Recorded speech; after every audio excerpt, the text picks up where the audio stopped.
नमस्कार, जय हिंद। आप देख रहे हैं भारत तक का सबसे खास शो मित्र देश और मैं हूं आयुष।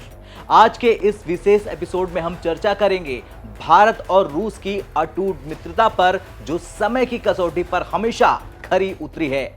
दरअसल ये हम इसलिए कह रहे हैं कि रूस के विदेश मंत्री सर्गेई लावरोव ने भारत के प्रति जो बयान दिया है, नया बयान दिया है, उसने एक बार फिर इस दोस्ती की गहराई को उजागर किया है। तो चलिए विस्तार से जानते हैं क्या कहा रूस ने और क्यों यह बयान अमेरिका और पश्चिमी देशों के लिए बन गया है चिंता का नया विषय।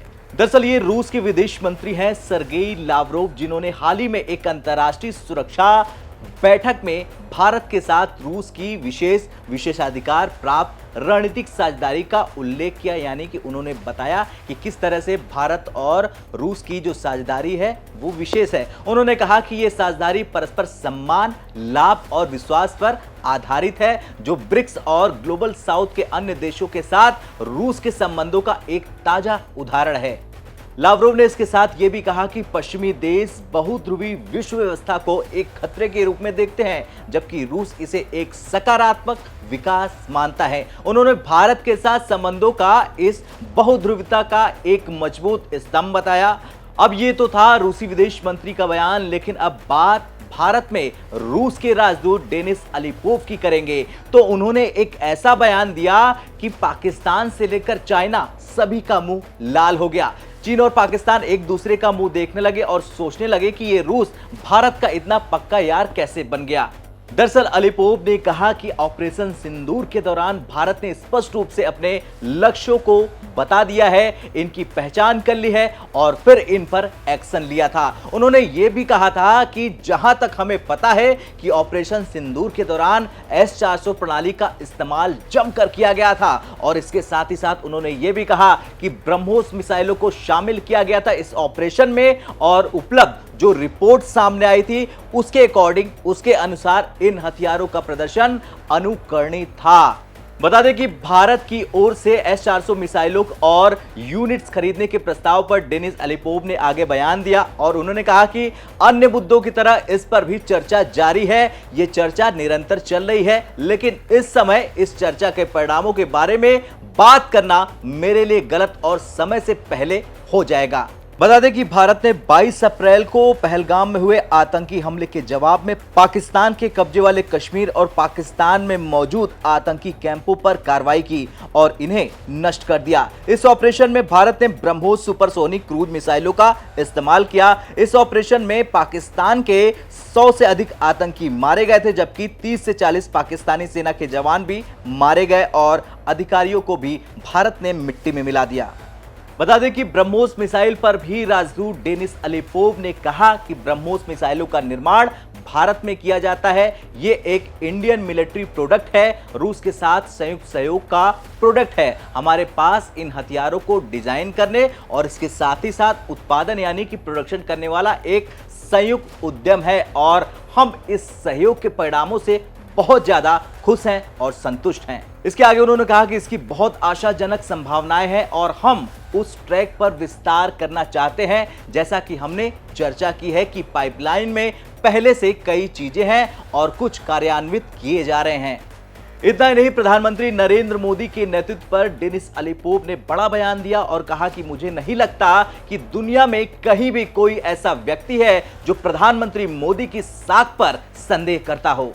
चलिए अब बिना वक्त गवाए जान लेते हैं भारत रूस के बीच के रक्षा, रणनीतिक और व्यापारिक संबंध के बारे में। सबसे पहले बात रक्षा सहयोग की करें तो भारत और रूस के बीच रक्षा क्षेत्र में गहरा सहयोग है। भारत ने रूस से S-400 वायु रक्षा प्रणाली खरीदी है और हाल ही में ऑपरेशन सिंदूर के दौरान इसका सफलतापूर्वक उपयोग किया गया। इसके अलावा ब्रह्मोस मिसाइल, जो भारत और रूस का संयुक्त उपक्रम है, उसका भी इस ऑपरेशन में उपयोग हुआ है। दोनों देशों के बीच Su-57 जैसे उन्नत लड़ाकू विमानों के संयुक्त उत्पादन पर भी चर्चा जोरों शोरों से चल रही है। बात करें अब रणनीतिक साझेदारी की तो भारत और रूस के बीच रणनीतिक साझेदारी केवल रक्षा तक सीमित नहीं है। दोनों देश परमाणु ऊर्जा, साइबर सुरक्षा और अंतरिक्ष अनुसंधान जैसे क्षेत्रों में भी सहयोग कर रहे हैं। हाल ही में भारत और रूस ने चेन्नई व्लादिवोस्तोक समुद्री गलियारों को सक्रिय किया है, जिससे दोनों देशों के बीच व्यापारिक मार्ग और मजबूत हुआ।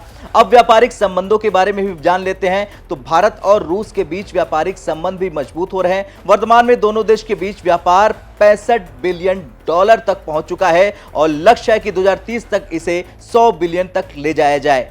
भारत रूस से कच्चा तेल, उर्वरक और रक्षा उपकरण आयात करता है, जबकि रूस को भारत से दवाएं, मशीनरी और कृषि उत्पाद निर्यात किए जाते हैं।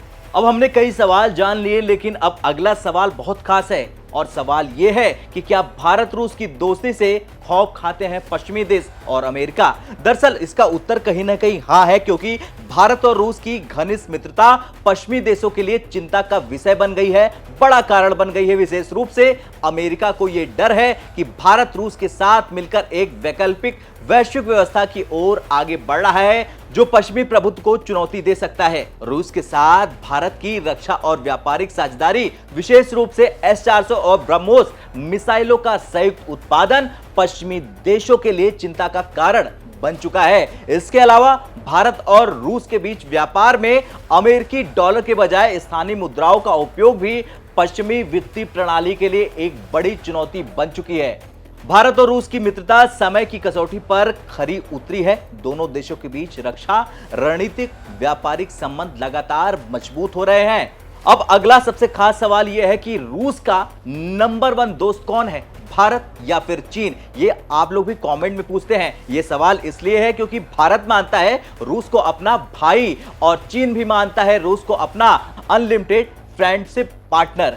तो चलिए जानते हैं रूस के दिल में कौन बसता है। दरअसल भारत और रूस की दोस्ती का इतिहास बहुत पुराना है। 1955 में जब पंडित नेहरू मॉस्को गए थे, तब से लेकर आज तक रूस हर मुश्किल वक्त में भारत के साथ खड़ा रहा है। 1971 के युद्ध की बात करें तो 1971 भारत पाकिस्तान युद्ध के समय जब अमेरिका और चीन ने पाकिस्तान को सपोर्ट किया, तब रूस ही इकलौता देश था जिसने संयुक्त राष्ट्र में भारत के पक्ष में वीटो लगाया। भारत की 60% से ज्यादा डिफेंस टेक्नोलॉजी आज भी रूस से जुड़ी हुई है। BrahMos missile, S-400, Sukhoi fighter jet से लेकर न्यूक्लियर पावर सबमरीन तक 2024 में रूस ने भारत को सुखोई 57 स्टील फाइटर जेट और पनडुब्बी देने का ऐलान यानी कि ऑफर भी किया है, जो कि चीन को भी कभी नहीं मिली है। भारत और रूस सिर्फ सामरिक नहीं, रणनीतिक और सांस्कृतिक जुड़ाव भी रखते हैं। दोनों देश ब्रिक्स, SCO और G20 जैसे मंचों पर मिलकर काम करते हैं। चलिए बात कर लेते हैं चीन और रूस की दोस्ती की, जिसे पश्चिम के लोग कहते हैं पार्टनरशिप है सिर्फ बिजनेस के लिए। फरवरी 2022 में यूक्रेन युद्ध से ठीक पहले रूस और चीन ने नो लिमिटेड पार्टनरशिप का ऐलान किया है। इतना ही नहीं, रूस आज चीन को भारी मात्रा में तेल और गैस भी बेच रहा, वो भी छूट पर। चीन रूस के हथियार खरीदता नहीं क्योंकि वो खुद हथियार बनाता है और अब रूस के डिजाइन की नकल भी करता है, जैसे कि Su-33 से बना J-15। रूस और चीन की दोस्ती आर्थिक और भू राजनीतिक जरूरत पर आधारित है, लेकिन दोनों में भरोसे की साफ कमी है, खासतौर से साइबेरिया और मध्य एशिया में प्रभाव को लेकर। अब आते हैं रूस की जुबानी सच पर कि क्या रूस ने कभी कहा भारत उसका नंबर 1 दोस्त है? तो जवाब यहां पर आता है हाँ। रूसी विदेश मंत्री ने हाल ही में कहा कि भारत के साथ रूस की विशेष और विशेषाधिकार प्राप्त रणनीतिक साझेदारी बहुध्रुवी विश्व व्यवस्था का आदर्श है, यानी कि भारत और रूस की दोस्ती समय की कसौटी पर खरी उतरती है और ये सिर्फ सरकारों तक सीमित नहीं है, ये जन जन की दोस्ती है। इसके उलट रूस चीन के बारे में कहता है कि वे जियोपॉलिटिकल पार्टनर्स हैं, यानी दोस्ती जमीन और रणनीति के लिए, दिल में नहीं। खैर कुछ भी हो, रूस के विदेश मंत्री सर्गेई लावरोव का भारत के प्रति हालिया बयान इस दोस्ती की गहराई को और भी स्पष्ट करता है। पश्चिमी देशों के लिए ये एक संकेत है कि भारत अब एक स्वतंत्र वैश्विक शक्ति के रूप में उभर रहा है, जो अपने राष्ट्रीय हितों के आधार पर निर्णय लेता है और खुलकर लेता है। भारत और रूस की यह अटूट मित्रता आने वाले सालों में और भी मजबूत हो जाएगी और वैश्विक राजनीति में एक नया संतुलन स्थापित करेगी। आपका क्या कहना है? जिस तरह से रूसी विदेश मंत्री सर्गेई लावरोव ने भारत आने से पहले बड़ा बयान दिया भारत को लेकर, उसे लेकर कमेंट कर जरूर बताएं। मिलते हैं मित्र देश के अगले एपिसोड में, तब तक के लिए जय हिंद, जय भारत।